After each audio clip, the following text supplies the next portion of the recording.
Hello, Synthposium! So, as well you know, the ARP 2800, better known as the Odyssey, turns 50 this year, and it still remains a popular and in-demand instrument to the point that you can go out and buy a brand new one or use any number of software or hardware clones of it.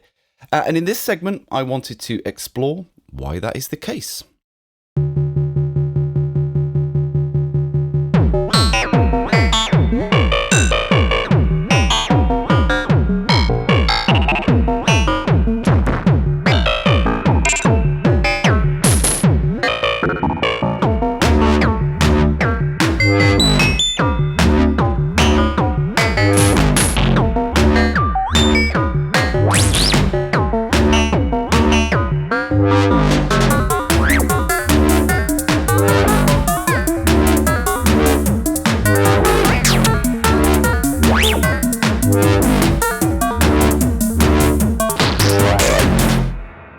So, straight off the bat,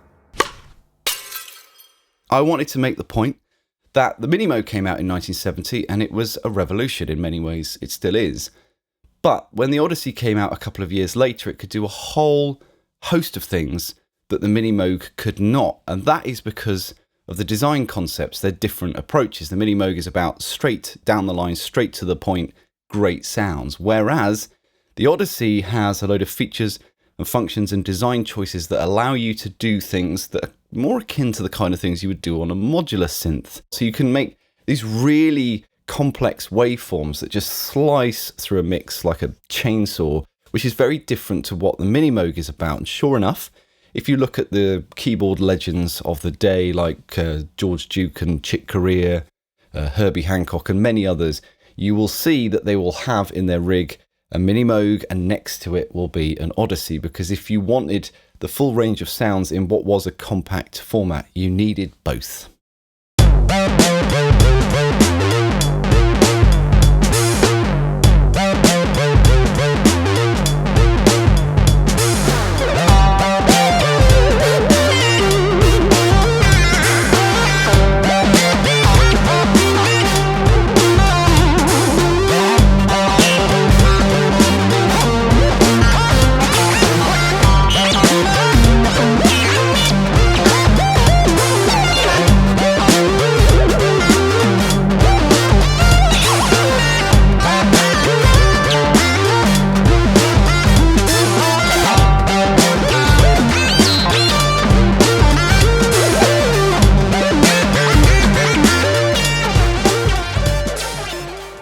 So oscillator sync. So if you don't know what oscillator sync is, it's where the wave cycle of one oscillator is reset by the wave cycle of another. And if the frequency of the two and the period of the note is the same or similar, it will have very little effect. It will just snap the two in tune. However, if you differ the frequencies of those two oscillators, the leader and the follower, and modulate the follower so that its frequency is being pulled this way whilst it's being reset this way, something very interesting happens, which is the classic oscillator sync sound. Now, it's been so overused that it's kind of a cliche now, but you've got to put it in context. This was 1972. This was not a cliche yet. And I believe the Odyssey was one of, if not the first monosynths to include it as standard. ARP didn't invent it. It had been used as a mod in the past, but the Odyssey was certainly one of the first to include it, if not the first. But the very unique thing about the Odyssey is because it's got that duophonic keyboard, which I'm going to talk about later, you can hold down one note and then use a higher voltage as a modulation source for the synced oscillator, which gives a really peculiar effect.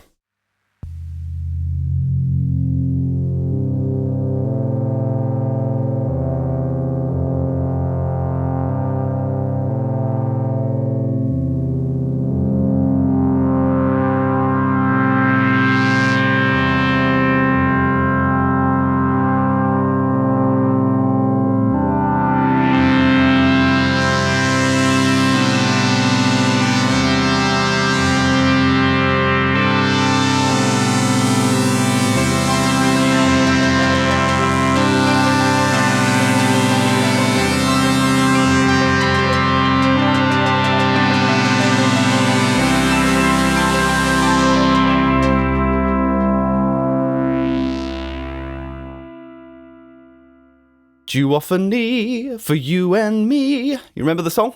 Me neither. Now, the keyboard on an analog synthesizer, an analog keyboard, is basically a voltage divider made to look like a piano because people were intimidated by this whole synth thing. So if you slap a keyboard on the front, people understand what that is. But what it is, in a kind of overly simplified explanation, there are metal bus bars underneath the keyboard and each key has contacts on it. So when you press a key down, it makes contact with those bus bars and derives a control voltage, which can be directed to the oscillators to give them their frequency and the filter, of course, and also a trigger to start the envelope generators and a gate to define the on-off time, which relates to the attack to the release stages of the envelope generators. Now, if you're playing one key at a time, that works fine, but what happens when you want to play chords? Well, it doesn't work. However, the technicians of the time eked everything they could out of the limited technology they had available, and ARP had a patent for a duophonic trick where you could derive a high and a low voltage from an analog keyboard, direct the high voltage to oscillator 2, the low to oscillator 1, and you get two notes. Now, they share the same filter and the same amp. There's no discrete trigger and gate information, so it's a little bit clunky, but it does allow you to do some really nice things that were not possible on other synths at the time. And so you get a glimpse of what was going to happen later in the 70s in the Odyssey.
So, sound effects. So back in the day, that was a much more literal affair. If you wanted to record a particular sound, you'd have to go and hit something or rub something or jump up and down on something or play around with feedback with amplifiers or interference, that kind of thing. So when synthesizers came along, and particularly compact synthesizers like this that you could chuck on the back seat of a car, all of a sudden, without even going out of the door of the studio, you could create sounds like the wind and you could perform the wind, or you could create a helicopter like you saw me doing, or all manner of new sci-fi sounds which were perfect for film soundtracks and things like that. And that's not to be taken for granted. That's still useful now, as much as, you know, working with computers is incredible. There's something really fun about performing sound effects on a synthesizer like this. So there we go. Those are the reasons, in my opinion, why the Odyssey remains a significant invention. Thank you to all the original ARP guys. Thank you to the Alan R. Pearlman Foundation. And thank you to you for watching.